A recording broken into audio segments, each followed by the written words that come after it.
The draft is almost here, July 9th. Imagine that. Lives will be changed forever as we welcome you inside. Carlos Collazo, a draft writer for Baseball America, sorting through the talent for us. Good morning to you, Carlos. I keep hearing a couple of names at the top, Wyatt Langford and Dylan Crews. We know Dylan Crews, #1 prospect overall, but where is Wyatt in the mix of this? How close to the top is he, and what can we expect from him?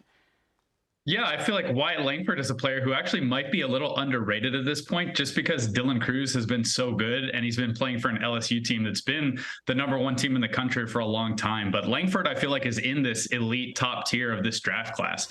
He stacks up tool for tool with Dylan Crews quite well in terms of pure hit ability, in terms of raw power. He maybe even has a tick more raw power. I've heard that from scouts that I've talked to as well. He's turned in double-plus run times, which is pretty impressive. And he's also an outfielder. So a right outfielder with power, with great hitting ability, performing in the SEC. He's a lot more similar to Crews than maybe a casual fan who hasn't been really locked into the draft maybe thinks. And I think they're two really elite hitting prospects between Crews and Langford, who we should not sleep on as we approach the draft here. Okay, performing and then some out of the SEC. Gainesville, Florida, to be exact. Go Gators. There was a guy out of Tennessee by the name of Chase Dolander, entered the season as one of the most highly touted college pitchers. Where are we now with him? Yeah, Dolander entered the year as the consensus top pitching prospect in this draft class. There were a lot of scouts who were talking about how he was the best pitcher that we've had coming out of the college ranks in years. Paul Skeens has kind of ascended into that status with a dominant season this spring. Chase Dolander, he's fallen back a little bit as well. So I think as we approach the draft, scouts are going to be trying to figure out, is Chase Dolander the pitcher of 2023 or is he the pitcher of 2022? Last year, the fastball command was precise consistently. It was over 70% strike rate with the fastball. The slider was a bit sharper. He's still throwing quite hard. The strikeouts are still solid, but the walk rate has doubled from last year. The slider hasn't been as sharp. There are a few very small mechanical things that I've heard from scouts trying to figure out what's going on with Dolander. He's certainly fallen back a little bit, but I think that the talent is still there. He's a premium athlete. It's a very clean delivery, and he does have a pretty long track record of throwing strikes, striking out batters, and showing 4 legitimate pitches. It's just, it hasn't been quite as sharp for him. So how he finishes the year, how the postseason looks for Dolander is going to be really key. Yeah, compared to last year when you said it, his numbers jumped off the page. What about Meyer, 6'5"? When you see him, it's just an imposing figure. Fastball in the low 90s. What's the ceiling for him?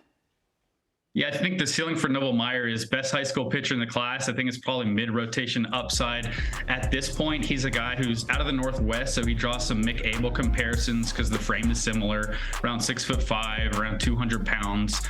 So he's solid now, but still room for physical growth in the future. There's been some Andrew Painter comparisons as well. I think the beauty with Meyer is he's shown 2 premium pitches at his best in a fastball that's been up to 98, 99 at peak. You talk about low 90s that he's sitting at. I think as he develops physically, that average fastball velocity is going to tick up. And then he's also shown a 70 grade slider with huge spin rates, tons of movement, and he's shown pretty good feel for those pitches as well. So at this point, he's our top high school pitcher in the class, chance to go in the top 10 picks in a class that's loaded with high school hitters, loaded with college hitters, and loaded with college pitchers. So that's pretty impressive for him. And he's been posting every week this spring as well. So it's a really exciting arm out of the high school ranks. Carlos, you're talking top 10. I'm looking at number 8 and 9. 2 shortstops, 2 different styles, right? Are they both named Jacob? Did I get that right? Yeah, 2 Jacobs. We got Jacob Wilson at Grand Canyon, who is a son of a 12-year big leaguer, and Jack Wilson. He's kind of this elite contact hitter who it's a 90+% contact rate for his career. He never swings and misses. I think it's only like a 3% miss rate versus fastballs overall this year, which is just incredible. Never strikes out, can really pick it at shortstop as well. It's probably above average defense there. It's not a ton of power. He's flashed it a little bit. It's more doubles power right now, some over the fence power to the pull side, but he's a guy who you just feel very confident in the pure hit tool. And that contact rate is just something that's very hard to teach. So you got premium position, premium contact ability. And then Jacob Gonzalez at Mississippi in the SEC, he was a player who, coming out of high school, we had him ranked as a top 300 kid, short in 2020 draft. So he gets to school, stays at shortstop. I know one of the big questions with him coming out of high school and even early on in the college career was, is he going to stay at shortstop? He's not the fastest guy, but he's been the back-to-back starting shortstop for Team USA. He has power. He's a player who's always walked more than he's struck out. He doesn't have the same pure contact ability that Jacob Wilson has, but he's got a little bit more raw power. He hits from the left side, and he has a very solid approach at the plate as well. So you typically don't see really toolsy college shortstops at the top of a draft class just because those guys get taken out of high school normally. The fact that we have 2 here in the top 10 coming out of college this year just adds to the depth and the impact talent at the top of the class. I thought we did a great job with this segment, but your cat seems less than enthused. Where's he going in the draft? He or she? What's his name? Yeah, the cat maybe doesn't have the upside that some of these other prospects we're talking about have, but very reliable, I'd say. Very high floor.